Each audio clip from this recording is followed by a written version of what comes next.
Before 9/11, I used to offer various organizations like churches and universities a presentation on Islam. I got an invitation about once every 3 months. After 9/11, I was literally besieged with invitations. Islam was in the spotlight. Imagine going to Google to find out which religion is the most searched on the internet. Type the words Christianity, and then Judaism, then Hinduism, then Buddhism, and then Islam. I did exactly that, and this is what I found. I found that surprisingly, the searches on the word Islam were exactly double the sum of the searches for all other 4 major religions. But why Islam? What is it that makes people want to learn about Islam? So again, I went to Google Trends and I typed Islam and Jihad, then Islam and violence, then Islam and terrorism, and then Islam and women. And surprisingly again, I found that the searches for Islam and women were exactly double the searches on jihad, violence, and terrorism put together. So I discovered that Islam is the religion that most people want to know about, and women in Islam is the aspect of Islam which most people are interested in. Since 9/11, I have been traveling around the world lecturing to non-Muslims on the true image of Islam, and I have personally seen many people embracing Islam. And I observed that the women who embraced Islam were many more than the men. Could this be true? Or was I just imagining it?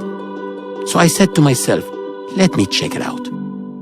On the website of the Center of Islamic Studies at Cambridge University, one of the most reputable universities in the world, it states that 3/4 of British converts are women.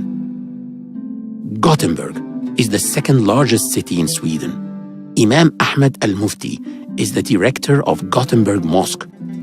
He spoke to us about his observation. During the past few years, around 400 people declared their faith after reading, attending lecture, and coming to ask about Islam. Surprisingly, over 300 of them were women. Men were only around 25%. When I checked the annual report of Discover Islam, an international organization which is based in the Gulf, the numbers varied from one year to another, but the percentage of women converting to Islam was always around 70%. What about other parts of the world? The Far East, for example. I talked over the internet with Hanan, a Chinese convert and an active member of the Serving Islam team. Serving Islam is an organization that participates in the Hong Kong Annual Book Fair and distributes books and copies of the Quran.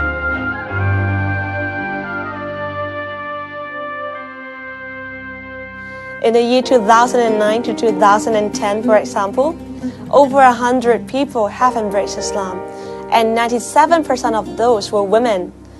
And ever since, we have been witnessing sisters coming into Islam every week, and women will always the winners. That's why our Sunday classes are filled to the brim with sisters, with only a handful of brothers.